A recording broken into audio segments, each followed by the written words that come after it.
राष्ट्रपति के ताबड़तोड़ फैसलों और बयानों ने दुनिया भर के मार्केट्स में जोरदार हलचल पैदा कर दी है।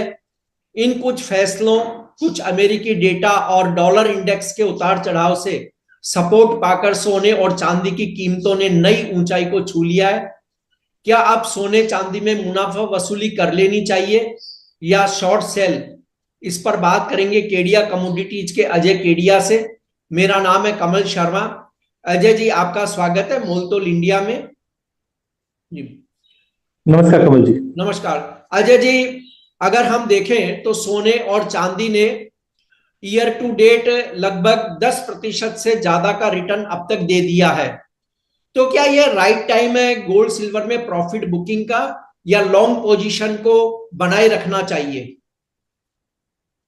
देखिए, जब हम प्रॉफिट बुकिंग की बात करते हैं तो प्रॉफिट तो सबको अच्छा लगता है और हम देखते भी हैं जैसे जैसे भाव तेज होता है सब प्रॉफिट बुक करने में लग जाते हैं। बट मुझे लगता है दो चार ऐसी और कड़ी है जो सोने को आगे भी तेजी में रख सकता है। नो डाउट टेक्निकली अगर मैं डेली चार्ट पे देखता हूँ तो मुझे ओवरबॉट दिखाई देता है और करेक्शन भी ड्यू है। इंटरनेशनल में भी हमने $2900 का लेवल छू चुके हैं, तो अगर यहाँ से 2820 का लेवल आ भी जाता तो कोई बड़ी बात नहीं है। लेकिन एक सबसे बड़ी चिंता मुझे लग रही है वो है कच्चा तेल, क्योंकि जिस ढंग से इंडिया यूएस प्रेशर कर रहा है इंडिया को कच्चा तेल रशिया से ना लेकर यूएस से ले, अगर ऐसा कुछ होता है तो एक रुपए में जो गिरावट अभी आ रही है ये और बढ़ते हुए दिखाई देगी और कहीं ना कहीं हम 90 के पार कर जाएंगे। अगर ऐसा कुछ होता है तो डेफिनेटली गोल्ड सपोर्ट मिलेगा, तो थोड़ा बहुत प्रॉफिट बुकिंग मिल सकती है। बट कुल मिलाकर मुझे लगता है कि अभी भी रैली बाकी है जी। यदि कोई अब लॉन्ग पोजीशन लेना चाहे बुलियन में, तो आप क्या सलाह देंगे? देखिए, लॉन्ग पोजीशन लेना चाहे कौन, अगर आप इंट्राडे के देख रहे हैं तो मुझे लगता है थोड़ा वेट कर लीजिए। नीचे में 82,500 82,400 का लेवल मिलता है, वहां से आप लॉन्ग पोजीशन लीजिए। लेकिन आज भी अगर कोई अपना व्यू 6 से 8 महीने का लेकर चल रहा है या ये साल का व्यू लेकर चलता है तो मुझे लगता है कि 83,000 ही एक अच्छा लेवल है जो मुझे इमीडिएट में 85 86 के जोन पे अगले 1.5-2 महीने में ले जाए। बट ये साल में जो मैं 85,000 का मैंने आपके चैनल पे कहा भी था जब भाव 75,000 के नीचे थे कि 85 दिखा सकता है, तो मुझे लगता है उसको रिवाइज करने की जरूरत है, वो हम आगे बात करेंगे। बट मुझे लगता है कि लॉन्ग टर्म और शॉर्ट टर्म में अभी भी तेजी है। हाँ, थोड़ा बहुत करेक्शन मिल सकता है टेक्निकल ग्राउंड पे, बट उस ग्राउंड पे हमें फिर लेके ही काम करना चाहिए। और अजय जी, यदि हम इसके उलट पक्ष को देखें तो गोल्ड सिल्वर जब नई ऊंचाई पर है, यदि कोई ट्रेडर शॉर्ट सेल करना चाहे तो आपका क्या ओपिनियन होगा? 2024 में हमने लगभग 30% की तेजी इंटरनेशनल में आती हुई देखी। जिस ढंग से इस बार क्लाउड या हम बोल सकते हैं इकोसिस्टम जो बना हुआ है शॉर्ट से दूर रही है। पहला कारण, डॉलर इंडेक्स में तेजी है अनसर्टेनिटी की वजह से, और डोनाल्ड ट्रंप अनप्रेडिक्टेबल है। तो एज ऑफ नाउ जब तक डोनाल्ड ट्रंप है टाइमिंग मुझे शॉर्ट नहीं लगता। सेंट्रल बैंक की कंटिन्यू बाइंग, इंटरेस्ट रेट में कटौती अब आरबीआई भी करने पे आ चुका है। तो ये जो सारे फैक्टर है तो इसको देखते हुए मुझे शॉर्ट बिल्कुल भी नहीं लगता है। $3,000 तो बैर मिनिमम लगता है, 3,000 से 2,100 का रेंज आता है तब फिर भी हम सोचेंगे। बट करंट लेवल से मतलब फर्स्ट हाफ में तो शॉर्ट नहीं करना चाहिए बिल्कुल भी जी। और अजय जी, अब कौन कौन से मुख्य डेटा होंगे जिन पर नजर रखनी चाहिए अगर कोई ट्रेडर बुलियन में ट्रेड करता है तो?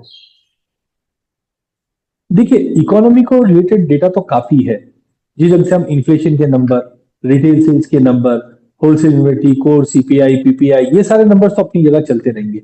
बट मुझे लगता है कि फरवरी मंथ के अंदर तीन चार चीजें जो आपको ध्यान रखनी है। सबसे पहले तो है डोनाल्ड ट्रंप का ट्विटर अकाउंट, क्योंकि वहां से क्या निकल कर आएगा ये किसी को नहीं पता। सेकंड चीज अपनी है रुपए पे नजर, क्योंकि जिस ढंग से रुपए में अब इरोशन स्टार्ट हुआ है, मैं कल कुछ एक्स बैंकर से बात कर रहा था, उनका मानना है कि ईयर एंड तक 92 का लेवल भी क्रॉस कर जाएगा। अगर ऐसा कुछ होता है तो सोने को भी प्रभावित करेगा और बाकी करेंसी बाकी कमोडिटीज को भी प्रभावित करेगा। इसके अलावा सेंट्रल बैंक की कंटिन्यू बाइंग है। अच्छा, एक चीज और है, इक्विटी के वैल्यूएशन काफी हाई होने की वजह से लोगों का रुझान ईटीएफ की तरफ ज्यादा बढ़ रहा है। इंटरनेशनल में ईटीपी में काफी इन्वेस्टमेंट आया, इंडिया में ईटीएफ पे भी आया। और लास्ट अगर हम इन्वेंट्रीज की बात करें कॉमेक्स पे, तो यहाँ पे हमने देखा कि स्पॉट और फ्यूचर में $45 का फर्क आ रहा है, जो दर्शाता है कि इन्वेंट्री मूव हो रही है। तो ये सारे फैक्टर मुझे लगता है फरवरी मंथ के लिए ट्रिगर पॉइंट रहेंगे, और एज ऑफ नाउ ये सारे फैक्टर्स गोल्ड को सपोर्ट कर रहे हैं। तो मेरा मानना है अभी भी तेजी जारी रहेगी। जी। अजय जी, गोल्ड सिल्वर के लिए भारतीय रुपए के संदर्भ में क्या लेवल्स ध्यान में रखने चाहिए? देखिए, अगर इंटरनेशनल मार्केट को छोड़कर हम डोमेस्टिक मार्केट की बात करें लेवल्स में, तो आपको तीन चीज ध्यान रखना है। सोने का लेवल, चांदी का लेवल, गोल्ड सिल्वर रेशियो का लेवल, और हाँ, एक चीज मैं भूल गया था, वो है रुपया, क्योंकि रुपया इस वक्त बहुत ज्यादा इंपॉर्टेंट है। तो सबसे पहले सोने की अगर बात करें, तो सोने ने जिस ढंग से रैली दिखाई है, मेरा मानना है बाय और ड्रॉप की रणनीति बना के चलिए, जहां पे सपोर्ट मुझे लगता है 82 400, 82 500 के करीब आने पे आप फ्रेश लॉन्ग ऐड कीजिए। 81 500 का स्टॉप लॉस लगाइए।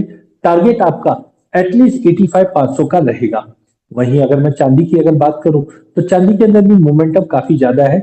97,000 का लेवल तोड़ नहीं पा रहा है। एक करेक्शन ड्यू लगता है, बट मुझे लगता है 93,500 से 94,000 का एक लेवल बढ़िया रहेगा लेने के लिए, 92,000 के स्टॉप लॉस से। 97,500 का लेवल टूटने पे हम 1 लाख का लेवल देखेंगे। मुझे अच्छे से याद है, कमल जी, दिसंबर में हमने एक इंटरव्यू कहा था, जब मैंने कहा भी था कि आज 1 महीना बाकी है डोनाल्ड ट्रंप की जी। शपथ ग्रहण में, और जिस दिन ये शपथ ग्रहण होगी, सोना और चांदी दोनों नए हाई लगाते हुए दिखेंगे। तो गोल्ड ने तो नया हाई लगा दिया है, चांदी अभी भी अंडर परफॉर्मिंग है, क्योंकि गोल्ड सिल्वर रेशियो अभी भी थोड़ी सी नेगेटिव मूव में है। बट मुझे लगता है चांदी एज ऑफ नाउ 97,200 से 97,500 का। एंड लास्ट अगर मैं रुपए की बात करूं, तो रुपए में जिस ढंग से गिरावट बढ़ी है, मुझे लगता है इस पे भी नजर रखिए, जहां पे हम 88 40 तक का लेवल मार्च एंड तक देख पाएंगे, जिसका सपोर्ट भी सोने और चांदी को मिलेगा। नहीं, आपका कोई डिस्क्लेमर अजय जी? कमल जी, आज हमने जो डेरिवेटिव्स में बात की है, उसमें मेरी कोई पोजीशन नहीं है, मेरे क्लाइंटों की हो सकती है। जी, धन्यवाद, शुक्रिया अजय जी आपका।